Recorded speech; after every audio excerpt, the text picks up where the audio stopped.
guys, I'm Heron and welcome back to my channel. Today I'm doing a anticipated new releases for next year. So I have 22 new releases that come out in 2022 that I am excited about. And so I just had these listed in publication order and let's just get started. So the first three I have are the only three on the list that are listed on Goodreads as coming out in 2022 but don't have a month or day yet, which it's risky in general to put on this list, but I have reason to believe all three will in fact come out next year, and we're just waiting on an official date. So, the first of those is The Oleander Sword by Tasha Suri.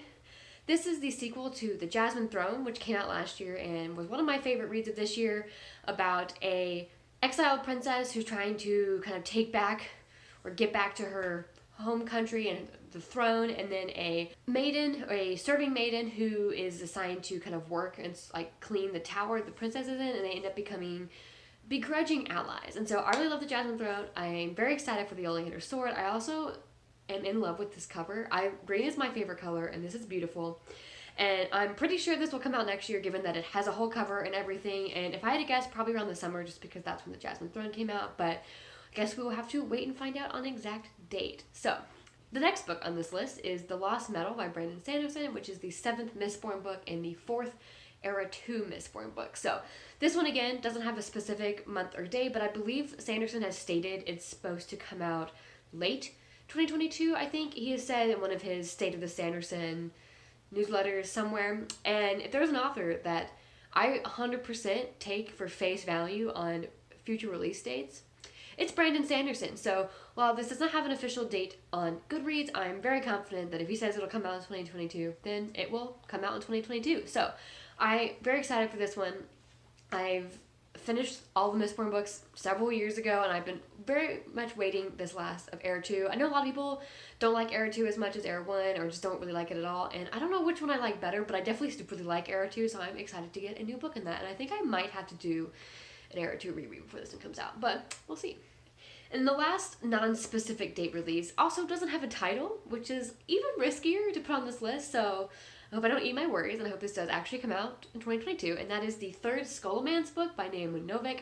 So this is the 3rd book, and I believe this is the last book in a trilogy that's kind of like, it's been described as like dark Harry Potter, where it's like a magic school setting, but there's no teachers or administration or staff, it's just students, and the school itself has kind of been built to like magically teach the students, as well as there's a lot of monsters that live there that they have to try not to be killed by. And so I read A Deadly Education this year and really loved it. I'm hopefully going to be picking up The Last Graduate soon, which is the 2nd book, and this series was originally a duology, but when she wrote the 2nd, she realized she needed it to be 2 separate books instead of just one more, which is why we have a 3rd one. And because of like the way she discovered that as writing it, that gives me hope that she's kind of written completely or almost all of the 3rd one, and it will come out next year, since the 2nd one came out in September of this year. So hopefully this will come out maybe second half of 2022. We shall see. Okay, now moving on to ones that have actual specific release days. First up is Electric Idol by Katee Robert. This comes out on January 18th, and this is the 2nd book in her Dark Olympus series, which started with Neon Gods. And I read Neon Gods a week or two ago as of filming this and adored it. It was a Hades and Persephone's retelling, and so this book takes place in the same kind of Olympus-inspired world. It is the story of Psyche and Eros, and at least in the book, Psyche is Persephone's sister. I am not sure if that's true in the mythology, but I'm assuming this is that at least the Psyche-Eros relationship part is also a mythological story, though not one I'm familiar with. But either way, I'm excited. I loved Neon Gods. Very excited for this one. Next is Something Fabulous by Alexis Hall, which comes out on January 25th. This is a new historical romance by Alexis Hall, and it is about a duke who is engaged to this lady, but he is in love with the lady's twin brother. And I'm very excited. I have only read one Alexis Hall book at this point, but I've kind of included them as like kind of an auto-buy author for me. I should get around to reading more of their books because they have more out than the one I've read, but here we are. So I'm very excited for this one. I think it sounds great, and I think this is their first historical romance they've published, I believe, and so I'm excited to see how they do with historical. Next is Amari and the Great Game by B.B. Alston, which comes out February 1st. This is a middle grade fantasy, and it is the sequel to Amari and the Night Brothers, which I read last year and adored. It's a series following Amari, whose brother disappears before the start of the 1st book, and while she's trying to figure out where he went, she discovers this whole secretive, like supernatural, investigative bureau. I can't remember its exact name. Maybe that was it. But it's kind of a very much middle grade version of Men in Black. I love the Men in Black movies. I loved this book. I cannot wait for the sequel to come out this year. Or next year. Next is Hunt the Stars by Jessie Mihalik, which comes out on February 1st. This is in a first book in a new adult sci-fi series about this bounty hunter and her crew, kind of a found family vibe I'm getting from the summary with her and her crew. And then she ends up having to accept this job from this guy she doesn't like at all, but it's like I think the money offered is enough that she really needs it to fix up her ship, so she really can't say no. And then due to the nature of whatever the job is, it's some kind of high profile job, I suppose, the guy she doesn't like, who she's getting the job from, insists on bringing him and his crew along to do the job with her. And so these two enemies are going to end up being stuck together on this job, and it ends up being more than it seems as they go on. And I think there also might be a romance element with this, kind of an enemies to lovers between them as kind of like a subplot, so definitely excited about that one. And this is, I think, the only sci-fi I have on this list. So next is Age of Ash by Daniel Abraham. This is a new book in a new epic fantasy series by Daniel Abraham.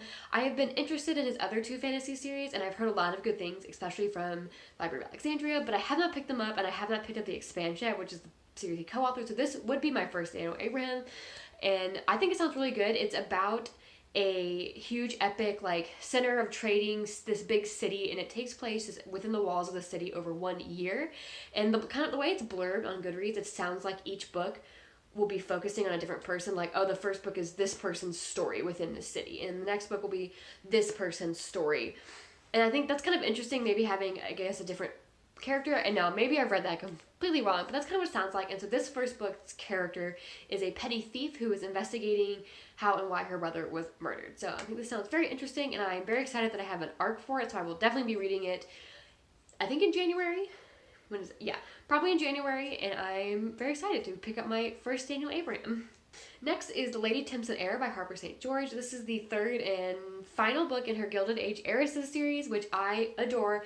It's definitely my favorite historical romance book. Both books in the series have been 5 stars for me, so I'm very, very excited for this one. This one follows the brother of the two heiresses in the first 2 books, and he has a fake engagement with a widow.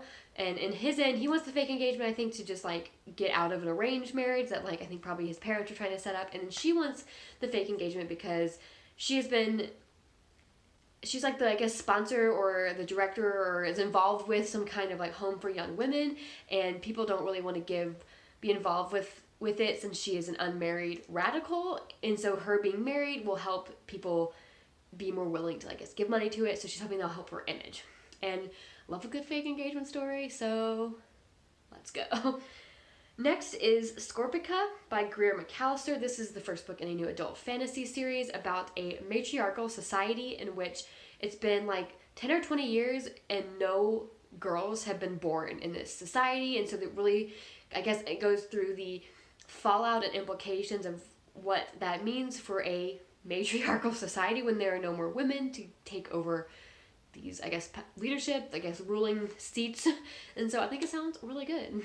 Next, on March 1st, I have Hookline Singer by Tessa Bailey. Literally, like, the day earlier today before sitting to film this book, I finished It Happened One Summer, and this is the sequel to that book, and I'm very excited. It follows the other sister of this kind of Schitt's Creek-inspired setup, at least in the first one. The main character in the first one is inspired by Alexis from Schitt's Creek, and so this is the sister who's also kind of spoiled, and this one is, I believe, a friends to lovers. We see the sister in the first book become friends with the best friend of the male main character in the first book, and so they become friends in the first book, and in this one we kind of have an friends to lovers where he's trying to help her pursue this guy she likes, and in doing so they end up falling for each other instead. Next, on March 8th, we have Kamila Knows Best by Farah Heron. This is an adult contemporary romance that is a contemporary Bollywood set retelling of Emma by Jane Austen. And so I have never read Emma, but I love Emma retellings. Like, Emma retellings, sold. I'll pick it up. Maybe one day I should read Emma. I'd probably like it, but I have not. I just love Emma retellings. I blame Clueless. I blame Clueless for this. I've seen that movie so many times. So anyways, looking forward to this one. Next is Play of Shadows by Sebastien de Castell, and I swear to God, if this book gets pushed again, if this release date changes for like the 5th time, I'm gonna lose it. I feel like I went through 3 different release dates for this book last year, and it got pushed to next year, and I just can't anymore. Like, I need this book to come out already. Like, it just needed to come out. I'm done playing. I need it. So this is supposed to come out, allegedly, March 10th. If it does not come out March 10th, I will scream. But this is a new series, but it takes place in the world of the Great Code series, which I loved. And it follows the son of 2 Great Codes several years later. So very excited.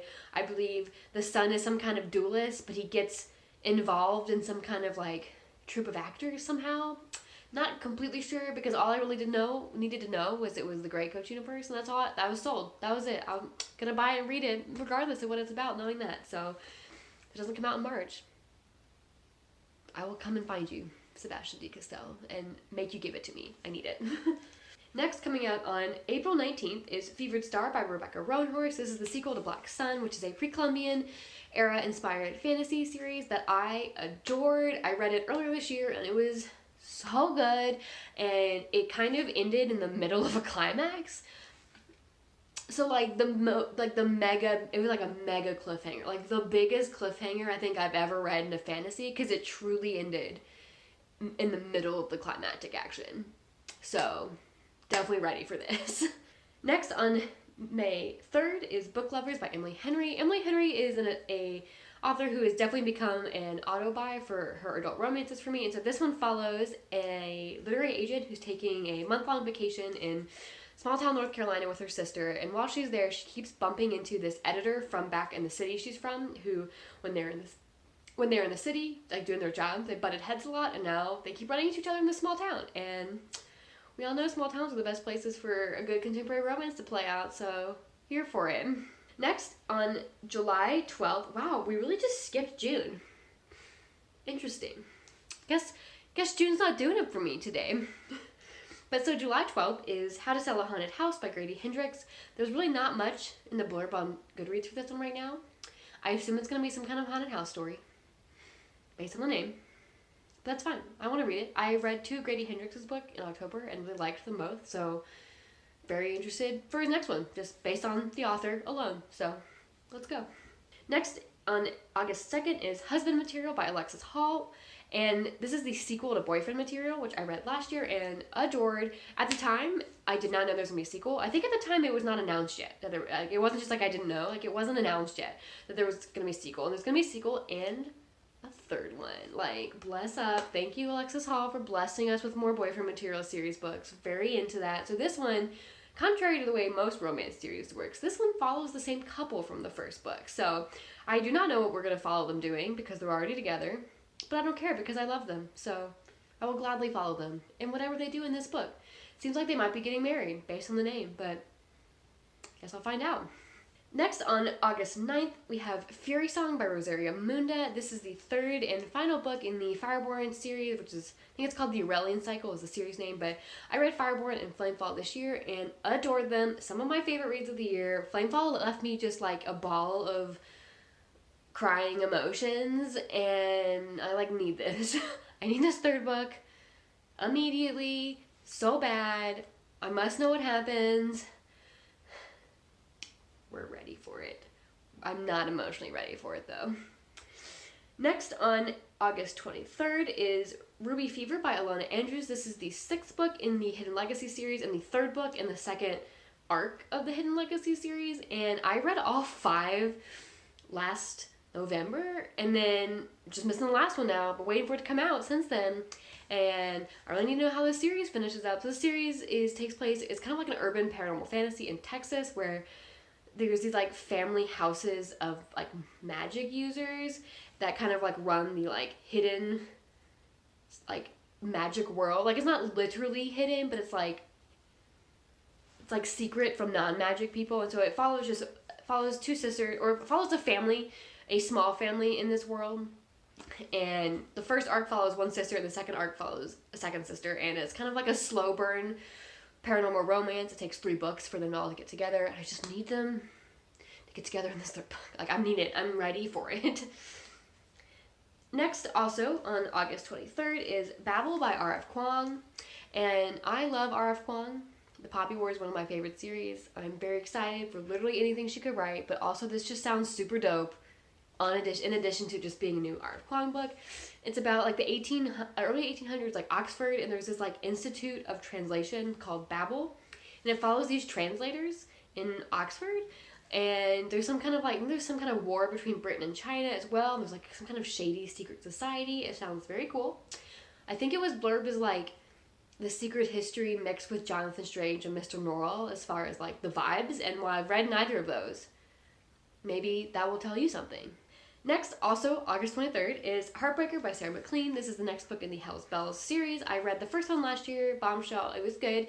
It was about this kind of girl gang of women who help other women in ways that they need in the society at the time.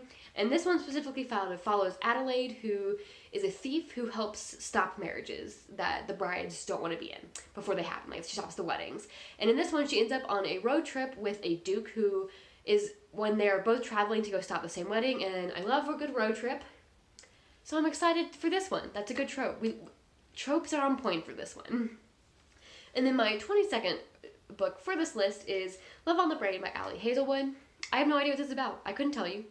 It's August 23rd. There is no blurb on Goodreads as of when I checked before filming this. All I know is she wrote The Love Hypothesis, which I loved, so I'm just going to read what she writes next. It doesn't matter. I'll read it. I'll pick it up. I don't care what it's about. I assume it's going to be about a scientist or engineer or STEM person of some sort, but that's it. That's all I got. I don't know anything else about it, so very excited for that one. So yeah, those are my 22 new releases, most anticipated new releases for 2022. I have a whole shelf on my Goodreads of unpublished books that are my TBR. Like I separate my TBR shelf by different categories, and one of them is every unpublished book gets it's on the unpublished shelf until it's published. So I have a bunch more on that shelf that I'm looking forward to if you're interested to see what other kind of books I have on my radar. But these are just the 22 I am the most excited for when I went through this list this week to compile it. So if you are excited for any of these, let me know, and we'll be excited together until they come out. And I will see you in my next video.